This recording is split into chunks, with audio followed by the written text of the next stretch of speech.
Paper देने जाओ तो कल पेपर है तो आज पता चलता है कैंसिल हो गया।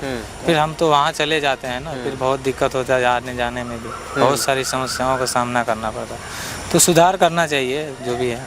आज़ाद भारत में जब लाखों युवा, बेरोजगारी जो है वो बहुत मतलब इस पे ध्यान देना चाहिए सरकार को। युवाओं के लिए सबसे बड़ा मुद्दा यही है। आपने बेरोजगारी की बात की, अगर 2 करोड़ हमारे अगर बिहार में होता तो क्या मैं यहाँ आता दिल्ली में जॉब करने? उतने 2000-3000 किलोमीटर से आए हैं दिल्ली में जॉब करने, तो हम बिहार में ना कर लेते? क्या हो सकता थी हम इतने दूर आने की? जनता को गुमराह किया जा रहा है। आज देश अपना 79वां स्वतंत्रता दिवस मना रहा है। आज स्वतंत्रता दिवस के इस मौके पर मैं राष्ट्रीय राजधानी दिल्ली के लोगों से पूछूंगा कि क्या हम आज़ादी के लगभग 8 दशक बाद उन शहीदों के सपनों का भारत बना पाए जिस सपने को उन्होंने देखा था, जिस भारत की कल्पना उन्होंने की थी। क्या हम उन लोगों के सपनों का भारत बना पाए जिस भारत में रोटी, कपड़ा और मकान की बुनियादी ज़रूरतें सबके पास हों और सबके पास शिक्षा, स्वास्थ्य जैसी अच्छी सुविधाएं भी हों। आइए लोगों से बात करते हैं। दूसरा कि हमारी आज़ादी जो है 8 दशक होने वाले हैं, है ना। 79वां हम स्वतंत्रता दिवस मना रहे हैं आज। क्या हम वास्तव में आज़ाद हो पाए आर्थिक तौर पर? क्या हमें जो सुविधाएं मिलनी चाहिए थी स्वास्थ्य के मामले में, शिक्षा के मामले में, रोजगार के मामले में, क्या वो सपनों का भारत, शहीदों के सपनों का भारत ना? शहीदों के सपनों का भारत नहीं बना, ये तो समझौते वाली आज़ादी मिली है। और ना देखो सामाजिक आज़ादी है, ना आर्थिक आज़ादी है, ना आपस में सामंजस्य है। सामंतवाद हावी हुआ है और जातिवाद हावी हुआ है, उत्पीड़न बढ़े हैं जातिवाद के, सारी चीज़ें हो रही हैं। वो तो अंग्रेज़ों के समय से भी ज़्यादा बदतर स्थिति होती जा रही है। अंग्रेज़ों के समय ये था कि बस सत्ता अंग्रेज़ों के हाथ में थी, लेकिन सिस्टम बेहतरी की तरफ जा रहा था, ट्रांसपेरेंसी आ रही थी हर चीज़ों में। लेकिन आनन फानन में आज़ादी लेके उन लोगों ने क्या किया, सामंतवादियों के हाथ में, कैपिटलिज्म के हाथ में, पूंजीवाद के हाथ में परोसने का काम किया। जबकि हिंदुस्तान की परिकल्पना जो थी शहीद आजम भगत सिंह की, वो थी समाजवाद। उससे कोसों दूर हैं हम भी हैं। आपने समाजवाद की बात की, लेकिन सत्ता पक्ष जो है वो कहता है कि 1976 में 1976 में आपातकाल के समय समाजवाद और सेकुलर शब्द जोड़े गए, है ना। सेकुलर की सबकी बात अलग है। हाँ। कोई अच्छी चीज़ है तो क्या जोड़ी नहीं जानी चाहिए?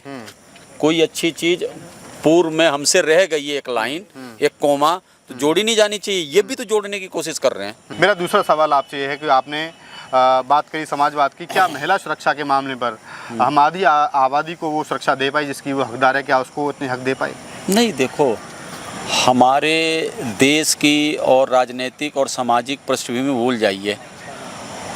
हमारे धर्म में अगर मैं अपने धर्म की आलोचना करूं और कमियां ढूंढूं, हमारे धर्म में ही औरतों को पूरा बराबरी का अधिकार नहीं दिया गया है। आप इतिहास उठा के ले लीजिए, हमारे व्याकरण उठा के देख लीजिए। महान पुरुष है शब्द, महामहिला है कहीं शब्द नहीं है। समझ गए? एक होता है मर्दे खुदा, हिम्मते मर्दा मददे खुदा, हिम्मते महिला नहीं है। समझिए, कल मैंने पोस्ट डाला है, एक महिला ने टाइगर को भगा के, तेंदुए को भगा के इस परिपाटी को बदला है कि मर्दे हिम्मते मर्दा, उसने करवा दिया है कि हिम्मते महिला भी हो सकता है। जब महिला हिम्मत करेगी तो प्रकृति और भगवान खुद उसकी रक्षा करेंगे। तो ये हमारी संस्कृति में ही महिलाओं को वो स्थान नहीं दिया गया, जबकि पहले हमारा महिला प्रधान था। हम देवी बना के उसको बलि चढ़ाने में विश्वास करते हैं। हमारा समाज ही देवी बनाएगा उसको बलि देने के लिए, उसका उत्पीड़न करने के लिए, उसको बराबरी का अधिकार नहीं देता है। महिलाओं के परिधानों में आज जेब बनने लगी है, पहले जेब नहीं बनाते थे कि वो धन अपने नाम से संचित कर सके। पिछली सरकारों ने कुछ महिलाओं को वो दिए, अधिकार दिए, ये सरकार तो दे भी नहीं रही है। नहीं, ये सरकार तो 33% आरक्षण की बात कर रही है। लॉलीपॉप है। जैसे आपको 15 लाख का दिया था, 2 करोड़ रोजगार का दिया था, वही है। अब 33% की घोषणा कर दी, देंगे कब? 2027 पता है, बोला है नहीं देंगे। हम आज़ादी का पर्व मना रहे हैं, है ना, 79वां हमारा 79 चल रहा है, स्वतंत्रता दिवस आज मनाया जो हमने। क्या हम वास्तव में जितनी सुविधाएं एक आज़ाद भारत में मिलनी चाहिए थी, 8 दशक हो गए हमें आज़ाद हुए, लगभग 80 वर्ष हो गए, क्या उतनी सुविधाएं हमें मिल पाई जो आप देखते हैं खुली आंखों से, जो व्यवस्थाएं आप देखते हैं? नहीं मिल पाई ना हमें, बहुत सी चीज़ें रह गई हैं। ये जैसे कि अपना ये वो चल रहा है डॉग्स वगैरह का, तो मतलब बहुत सी सुविधा नहीं मिल पाई हैं हमें। एक तो ये हमारी वो नहीं, बहुत सी चीज़ें नहीं मिल पाई हैं। मतलब क्या देखते हैं जो एजुकेशन में सुधार होना एजुकेशन में होना चाहिए था, एजुकेशन में भी नहीं है। चाहिए और यहाँ पर कोई अगर शाम के टाइम कोई वो महिलाएं सुरक्षा नहीं, सुरक्षा भी इतनी सही से नहीं है देखा जाए तो। बहुत कुछ है, बहुत कुछ है। हाँ। अच्छा ये बताइए कि सरकार जो है बड़े बड़े वादे करती हैं, बड़े बड़े दावे करती हैं, हमारे साथ बहुत सारे देश और भी आज़ाद हुए, हमसे बहुत अच्छी पोजीशन बहुत में आगे हैं वो तो, बहुत हमसे। आगे हैं हमसे। इंडिया तो पीछे ही है, अभी बहुत पीछे है, बहुत कुछ चाहिए जो उनके मुकाबले पहुँचने में तो बहुत टाइम लगेगा, तो उसके मुकाबले तो बहुत पीछे है। अपने यहाँ की जो एजुकेशन सिस्टम है, एजुकेशन सिस्टम तो इंडिया का बहुत बेकार है, एजुकेशन सिस्टम एक्चुअल में बेकार है। क्या खामी लगती है आपको, किस तरीके की शिक्षा होनी चाहिए थी? शिक्षा तो जैसे बाहर देशों में है, अलग ही शिक्षा उस टाइप की यहाँ पर नहीं है। यहाँ के टीचर भी इतने एजुकेटेड नहीं है, और बहुत सी चीज़ें हैं। बहुत सी चीज़ें हैं। अच्छा आप जब देखते हैं कि आप जब कोई काम करवाने जाते हैं, जिस तरीके से लगातार करप्शन होता है, जिस तरीके से रिश्वत मांगी ये जाती यहाँ है, इंडिया में करप्शन तो सबसे बड़ी प्रॉब्लम यही है कि बंदा जो मेहनत कर रहा है वो आगे नहीं जा पा रहा, करप्शन से सारे काम हो जाते हैं, तो वो इंडिया में बहुत ईजिली हो जाता है। प्रधानमंत्री मोदी ने लाल किले की प्राचीर से एक नारा दिया था, ना खाऊंगा ना खाने दूंगा, सुना है आपने कभी? हाँ। तो क्या आपको लगता है कि वो नारा कामयाब हो पाया? नहीं, वो तो कामयाब नहीं हो पाया। सब खा रहे हैं, हाँ, और सब खाने खा भी रहे दिया जा हैं, रहा है। खाने भी दिया जा रहा है और खा भी रहे हैं, सब आराम से खा रहे हैं ईजिली। आप जितना टैक्स देते हैं देश की उन्नति के लिए, क्या इस टैक्स के पैसे का कुछ आप देख रहे हैं? सरकार पे कम पैसा थोड़ी है, सरकार पे बहुत पैसा है, ब्लैक मनी भी है और वाइट मनी भी है। जितना भी पैसा तुम चालान काटते हो ये सब ये कहाँ जाता है? सरकार के पास जाता है। आज तक हम लोग को कुछ क्या सुविधा है? कोई सुविधा ही नहीं है हमारे पास। टैक्स के पैसे का टैक्स के पैसे तो टैक्स के पैसे और भी बहुत पैसे हैं सरकार पे, बहुत पैसा है सरकार पे, लेकिन दिखता है वो पैसा नहीं दिखता ना। बहुत और एरिया भी बहुत डेवलप नहीं है, बहुत सी एरिया हैं जो मतलब उतनी बढ़िया नहीं है, बारिश हो जाए तो पानी उड़ जाता है, ऐसी भी बहुत सी चीज़ें हैं, वो भी काम होना है उस पर भी। भाई एक सेकंड, 1 मिनट आओ जरा, 1 मिनट आओ तो सही। सवाल रिलेटेड ही है, कोई नहीं, वैसा नहीं पूछूंगा, सड़क का ही सवाल पूछूंगा, सीवर का सवाल पूछूंगा मैं, आओ तो सही। कोई बात नहीं, दे पाओगे तो कोई दिक्कत नहीं, लाइव नहीं है ये। मैं अभी कौन सा जवाब पॉलिटिक्स वगैरह नहीं। कोई बात नहीं, इधर आओ, मैं सवाल मेरा कुछ ऐसा को जवाब दे दोगे तुम। जब तुम, क्या नाम है तुम्हारा? हर्ष नाम है। हर्ष नाम है। हर्ष ये बताओ कि जब आप देखते हैं कि सीवरेज खुले हुए देखते हैं, जब आप गंदगी देखते हैं, जब कूड़े के पहाड़ देखते हैं, और जब आप ये देखते हैं कि अभी परसों कालका जी में क्या हुआ कि एक पेड़ गिर गया, जल भरा हुआ था वहाँ पे, रास्ते पे पूरा पानी और पेड़ गिर गया, 2 लोग मौत हो गई। इससे पहले जैतपुर में क्या हुआ, दीवार गिर गई, पानी के भरने के 7 लोग मौत हो गई। तो जब आप ये देखते हैं कि सिस्टम नाम की कोई चीज़ नहीं है, तब क्या लगता है कि हमारी आज़ादी अधूरी है क्या? आज़ादी अधूरी तो अब वो डिपेंड करता है हर किसी के परसेप्शन पे, वो किस हिसाब से देख रहा है उस चीज़ को। अब वही है, अब जिसके जहाँ पे डेवलपमेंट नहीं हो रहा वहाँ पे डेवलपमेंट करना चाहिए बेसिकली, क्योंकि हमारे वहाँ तो ठीक ही ठाक डेवलपमेंट है यहाँ पर नॉर्मली, अभी जहाँ हम रह रहे हैं। तो एज सच मतलब अगर कहीं गंदगी वगैरह तो वो सब ठीक होना चाहिए वैसे, बस इतना ही कहना चाहूँगा। लेकिन ये बताइए कि जो आपने बात कही कि ठीक होना चाहिए, जब कोई मौत हो जाती है लापरवाही के कारण, आखिरकार जवाबदेह कौन है इसका? हमारे यहाँ पे दिक्कत ये आती है कि जवाबदेही किसी की नहीं है। हम एक लोकतांत्रिक देश में रह रहे हैं, तो यहाँ पे जरूर रेस्पॉन्सिबिलिटी होनी चाहिए, व्यवस्था को सुधारा जाना चाहिए। क्या मानते हैं, क्या व्यवस्था सुधरती है? सुधरती तो कुछ नहीं है, क्या रिस्पॉन्सिबिलिटी के नाम पर हर किसी के, कोई यहाँ पर हर कोई अपोजिट पार्टी में देता है कि उसकी गलती वजह से, उसकी गलती वजह से हुआ है, तो रिस्पॉन्सिबिलिटी को लेना भी नहीं चाहता है, बस काम करवाने के लिए बोल देते हैं कि हाँ हो जाएगा। अभी तक गाजीपुर खत्ता भी जो एक बार अभी तक साफ़ कराने को बोला था, अभी तक साफ़ नहीं हो पाया, वो भी बस वो वादे कर देते हैं कि हो जाएगा, बट अभी तक ऐसा सच होता नहीं है कोई। सच बताऊँ तो इतनी जल्दी काम बस बोल देते हैं कि हाँ हो जाएगा। पिछले 80 सालों में राजनेता जो हमारे रहे, जो सरकार रही, कैसा मानते कि उन्होंने वादे ज़्यादा करे, काम कम किया, या फिर जितना किया उतना किया, जितना कहा उतना किया?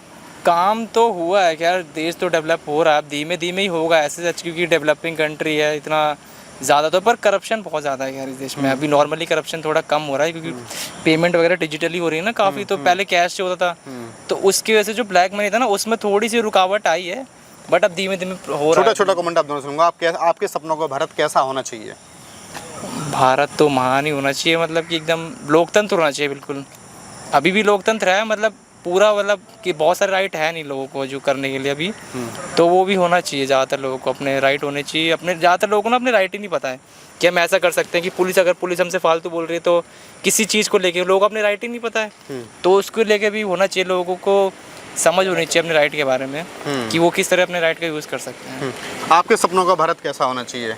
मेरे सपनों का भारत तो कुछ ऐसा होना चाहिए कि जो हमारी महिलाएं हैं उनको बहुत सेफ्टी मिलनी चाहिए, शाम के टाइम वो फ्रीडम होके निकल सकें, तो वो होना चाहिए। और बच्चों की पढ़ाई के लिए आगे मतलब सरकार को देखना चाहिए, जैसे बाहर कंट्री में जैसे इस पढ़ाई वगैरह है उस चीज़ में बहुत ध्यान देना चाहिए। ये 2 चीज़ में ध्यान दे तो मेरे को लगता है कुछ हो सकता है। शिक्षा, स्वास्थ्य, रोजगार, हाँ, जो बुनियादी सुविधाएं हैं, हाँ, ये तो बहुत ज़रूरी है। इन सब चीज़ों में मुझे लगता है सरकार को बहुत ज़्यादा ध्यान देना चाहिए। अगर देंगे तो फिर आगे के टाइम पे हो सकता है कि हाँ इंडिया थोड़ा अच्छा हो जाएगा। सर, हम आज़ाद तो हो गए हैं लेकिन हम बुनियादी चीज़ों से भी आज़ाद नहीं हुए हैं। जैसे कि हम सड़कों पे भी गड्ढे मिलते हैं और लाइट की काफ़ी परेशानी होती है। ये लाइट डिपार्टमेंट में अगर हम कहीं भी जाते हैं तो आज भी हमें रिश्वत देकर काम करना पड़ता है। अगर बिजली लाइन मैन से लेके जेई तक हर किसी की कीमत बंधी हुई है, हर कोई अपने अपने पैसे मांगता है। लेकिन सर, अब नौकरी की बात है, जहाँ तक नौकरी पेशेवर की बात है, तो नौकरियाँ तो बढ़ी हैं और लोगों ने अपने बिजनेस भी स्टार्ट करे हैं, लेकिन कुछ बुनियादी चीज़ें हम आज भी पीछे हैं। हम उनसे आज़ादी चाहते हैं, जैसे कि हमारी सड़कें हैं, हमारे गड्ढे हैं, अपने बिजली की समस्या, पानी की समस्या, इन सब निजात पाना चाहते हैं। और आप खुद देख रहे हो एक पार्क है, हम वॉकिंग भी नहीं कर पा रहे हैं, हमारे जूते गीले हो चुके हैं पार्क में। तो फिर भी चलो ये नॉर्मली चीज़ है, इसे तो कोई नहीं रोक सकता, पर फिर भी गवर्नमेंट अपनी तरफ से कुछ तैयारियाँ करे इसके लिए। आपके सपनों का भारत कैसा होना चाहिए? मेरे शब्दों में तो भारत स्वच्छ, साफ़ सुथरा और बिल्कुल कोई रिश्वत वगैरह ना ले, कोई घूसखोरी ना करे, इस तरह तो हम अपने आप को आज़ाद मानेंगे। और हर युवा अपने घर को चला सके। हर इंसान के ऊपर बहुत सारी जिम्मेदारियां होती हैं, वो घर से निकलने से पहले सोचता है कि मुझे क्या क्या करना है, मैं अपने बच्चों का पेट कैसे भरना है। इन चीज़ों में भारत बहुत पीछे है, लेकिन हम मोदी जी के हाथ में देश है, तो हम लगता है कि हम हमारा जो भविष्य है वो सोने जैसा होगा। आपके सपनों का भारत कैसा होना चाहिए और कैसा अब नहीं है? क्या हम शहीदों के सपनों का भारत बना पाए, जो फांसी के फंदे पे झूल गए, जिन्होंने लाठियाँ और गोलियाँ खाई? क्या ऐसा भारत है आज? नहीं, उनका तो सम्मान मतलब सिर्फ दिखावा लोग करते हैं, सच में उनका सम्मान कोई नहीं कर रहा है। जो उनके आदर्श थे उन पर कोई नहीं चल रहा है। उन्होंने तो अपना शहीद जो हुए देश के लिए हुए, लेकिन बाकी देशवासियों को भी सोचना चाहिए इस बारे में कि जो सोच करके वो शहीद हुए थे, जो हमारे लिए वो फांसी पे चढ़े थे, गोली खाए थे, आज उनके मतलब सोच पे चलना, विचारों पे चलना चाहिए हम लोगों को। वहाँ से भटक गए हम लोग थोड़े। क्या सरकारें उन शहीदों की उम्मीदों पर, सरदार वल्लभ भाई पटेल, महात्मा गांधी जैसे, सुभाष चंद्र बोस जैसे जो शहीद, जो हमारे लोग थे, देशभक्त थे, उनकी उम्मीदों पे पूरा उतर पाई आज़ादी के बाद में? नहीं, जो पहले जो लोग थे वो तो ठीक थे, लेकिन अब थोड़ा लोग उस तरीके से नहीं चल रहे हैं। उस तरीके से कैसे नहीं चल रहे? मतलब क्या मतलब सेल्फिश टाइप से हो गए लोग अब। हर राजनेता केवल मेरा क्या और मुझे क्या, वो सिर्फ पब्लिक को यूज़ कर रहे हैं और कुछ नहीं। आपके सपनों का भारत कैसा होना चाहिए था? हमारे सपनों का भारत जिसमें कि बिल्कुल साफ़ सुथरा रहे देश, कहीं भी गंदगी ना रहे। हाँ। किसी भी तरह का देश में क्राइम जो है, जिस तरह से कहीं दंगे फसाद ये सब ना हो, बिल्कुल मतलब सख्त नियम कानून सख्त होना चाहिए कि कोई भी गलत कर रहा हो उस पर कार्रवाई सख्त होनी चाहिए। ऐसे आपको भारत होना चाहिए? जी, ठीक है, चाहे वो कोई भी हो, चाहे वो कोई भी हो, हाँ, गलत के खिलाफ बिल्कुल सख्त के सख्त कार्रवाई होनी चाहिए। हमारे साथ में बहुत सारे देश आज़ाद हुए और देश आज से मतलब हम लोगों से बहुत ज़्यादा अच्छी पोजीशन में हैं, आर्थिक तरक्की कर चुके हैं। जापान पर 2 बार बम गिराया गया, उसके बावजूद जापान आज खड़ा हुआ है और हमसे आगे है। तो आप क्या मानते हैं कि जिन सपनों के साथ में देश को आज़ादी दिलाई गई, जिन सपनों के साथ में वीरों ने अपनी कुर्बानी दी, क्या उन सपनों को आज के जो राजनेता हैं, आज की जो सरकारें हैं, क्या वो पूरा कर पा रही हैं? ये जहाँ तक है कि अपना सरकार काम कर रही है, और जहाँ तक जापान से कह रहे हैं तो भारत की जो जनसंख्या है वो काफ़ी ज़्यादा है, तो सब देखते हुए चलना है जनसंख्या को भी। ज़्यादा जनसंख्या वाला देश है तो उन लोगों के मुकाबले तो हम लोग उतना नहीं है, बहुत आगे है जापान हमसे, लेकिन जहाँ तक है उतना भी हम भी ठीक हैं। ऐसी नहीं है कि मतलब कोई ज़्यादा कम भी नहीं है। हाँ, ये है कि धीरे धीरे थोड़ा हम भी आगे बढ़ेंगे, एक बैग तो हो नहीं सकता क्योंकि जनसंख्या हम लोग का बहुत बड़ा है। आपने जनसंख्या की बात की, लेकिन चीन हमसे ज़्यादा है जनसंख्या में, लेकिन उसके बावजूद चीन लगातार हमें पछाड़ रहा है और सेकंड इकोनॉमी बना हुआ है पूरे विश्व की। तो जब आप देखते हैं कि हेल्थ का जो आधारभूत संरचना है, अस्पताल देखते हैं, जब आप सरकारी स्कूल देखते हैं, तो क्या अस्पतालों में और सरकारी स्कूलों में शिक्षा और स्वास्थ्य की व्यवस्था है, उससे आप कितना सहमत पाते हैं अपने आप? नहीं, ये तो है कि थोड़ा कमी है, सुधार करने की ज़रूरत है। उतना तो सही नहीं है, लेकिन फिर भी इसमें सरकारी की कोई गलती नहीं है, लोगों का भी कुछ है। सब कुछ सरकारी नहीं करेगा, हमारे भी कुछ वो है कि देश के अगर हम हैं, हमारा अस्पताल है, सरकार हमारे लिए बनाया है, तो हमारा भी फर्ज बनता है कि उसका सही से देखें, उसको क्या करना है सब देखना चाहिए। क्या नाम है आपका? अनुराग शर्मा। आइए आगे आइए। अनुराग, कहाँ के रहने वाले हैं आप? हम लोग बिहार के रहने वाले हैं। बिहार के रहने वाले हैं, तो बिहार में तो चुनाव भी आने वाला है जी, वैसे। जी। तो लगातार बिहार में पॉलिटिक्स की बात हो ही रही है। जी। आज हम ये पूछने आपसे आए हैं कि हमारा जो स्वतंत्रता दिवस है, क्या सही मायने में हमें जो आर्थिक आज़ादी मिलनी चाहिए थी, हमें अच्छे स्कूल और अच्छे अस्पताल मिलने चाहिए थे, क्या वो मिल पाए? जी, इसमें मान लीजिए कि 50% हम लोग को सही व्यवस्था मिल रही है। बाकी धीरे धीरे ऑटोमेटिक तो सही होगी नहीं। हाँ, उसमें सर आपको कहना है कि 80 साल और लगेंगे हमें? हाँ, अभी तो कह रहे हैं 47 तक हो जाएंगे हम। हो जाएगी, लेकिन अभी थोड़ा सा प्रयास वो कर रहे हैं। ये नहीं कि वो भी चुपचाप बैठे हैं, वो भी प्रयास कर रहे हैं। धीरे धीरे व्यवस्थाएं सब सुधार हो जाएंगी। अभी किन किन सेक्टर्स में आप पाते हैं कि काम होना बहुत ज़्यादा बाकी है और हम नहीं कर पाए? सबसे पहले तो हम युवा हैं, तो हमारे लिए रोजगार तो सबसे ऊपर है भाई हमारे लिए। तो सबसे पहला मुद्दा है रोजगार, पढ़ाई, एजुकेशन, ये सब अभी हम लोग के लिए आवश्यकता है। जॉब एजुकेशन पे जीएसटी जो लगा है उसको तो देखना चाहिए। क्या? एजुकेशन पे भी जीएसटी लग गया है, किताब खरीदने जाओ उस पे भी जीएसटी, तो थोड़ा ये सब देखना चाहिए। युवाओं के लिए सबसे बड़ा मुद्दा यही है। आपने युवाओं की बात की, जिस तरीके से युवा जंतर मंतर पर बैठे पूरे देश में प्रदर्शन किया एसएससी वाले मामले पर। जी। और उनका समस्या ये भी थी कि हजार किलोमीटर दूर सेंटर डाले जा रहे हैं और वहाँ पर फिर बाउंसर्स की तैनाती की जा रही है। सेंटर डाले जा रहे हैं और पेपर देने जाओ तो कल पेपर है तो आज पता चलता है कैंसिल हो गया। फिर हम तो वहाँ चले जाते हैं ना, फिर बहुत दिक्कत होता है, आने जाने में भी बहुत सारी समस्याओं का सामना करना पड़ता है। तो सुधार करना चाहिए जो भी है। आज़ाद भारत में जब लाखों युवा सड़क पर आ जाता है, लाठियाँ खाता है, तब आप क्या मानते हैं कि क्या इसी दिन के लिए हमें आज़ादी मिली और हमारे शहीदों ने कुर्बानी दी? नहीं, ऐसा तो नहीं है। बहुत दिक्कत ये तो है, ये बेरोजगारी जो है वो बहुत, मतलब इस पे ध्यान देना चाहिए सरकार को। युवाओं के लिए सबसे बड़ा मुद्दा यही है। आपने बेरोजगारी की बात की, मैं आपसे सवाल पूछता हूँ। इन्होंने बेरोजगारी की बात की, प्रधानमंत्री नरेंद्र मोदी ने 2 करोड़ रोजगार की बात की थी, कितना मिल पाया? 2 करोड़ मिल ही नहीं पाई। अगर 2 करोड़ अगर बिहार में होता तो क्या मैं यहाँ आता दिल्ली में जॉब करने? उतने 2000-3000 किलोमीटर से आए हैं दिल्ली में जॉब करने, तो हम बिहार में ना कर लेते? क्या हो सकता थी हमें इतने दूर आने की? जनता को गुमराह किया जा रहा है बस। आपके मन में क्या वेदना आती है? जो भूमि लोकतंत्र की भूमि कही जाती है, जो भूमि चाणक्य की भूमि कही जाती है, जो भूमि जयप्रकाश नारायण की भूमि कही जाती है, जो भूमि कर्पूरी ठाकुर की भूमि कही जाती है, जो भूमि कई आंदोलनों का गवाह बनी, उस भूमि के अंदर विकास नहीं हो पा रहा, उस भूमि के लोग पलायन कर रहे हैं, उस भूमि में बेरोजगारी सबसे बेरोजगारी है। अगर बेरोजगारी ना रहता तो हम लोग यहाँ आके 10-15 हज़ार की नौकरियाँ कर रहे हैं, पड़े। क्या लगता है आपको कि आर्थिक आज़ादी इसका मतलब बिहार को नहीं मिल पाई? बिहार है नहीं, आज़ाद है ही नहीं। मजदूरी यहाँ नहीं देखा जाए तो 80-90% तो बिहारी पढ़े हैं। दिल्ली में भी हर देशों में भी पढ़े हैं बिहारी। क्या दुबई हुआ, कहीं भी देखिए आप उठा के तो बिहारी हर जगह पढ़े हैं। तो बिहार आज़ाद नहीं है। अगर इंडस्ट्री के एरिया कंपनियाँ रहती तो काम बिहार से यहाँ आते। बिहार में कंपनी रहता है तो हम लोग यहाँ थोड़ी ना आते, हम लोग वहीं पे अपना काम नहीं करते बिहार में। आपको मन में पीड़ा होती है जब आप अपने घर नहीं रहते और 1000 किलोमीटर दूर पड़े होते हैं? बहुत पीड़ा होती है। हम लोग घर छोड़ के आते हैं यहाँ पे 11-12 किलोमीटर दूरी पे 100, तो बहुत वो होती है। मान लीजिए हम लोग छठ आ रहा है, चाहे दीपावली आ रहा है, कंपनी छुट्टी देगी तभी तो जाएंगे। ऐसा थोड़ा कंपनी कभी देती है कभी नहीं देती है, तो हम लोग को वो थोड़ा कष्ट होता है।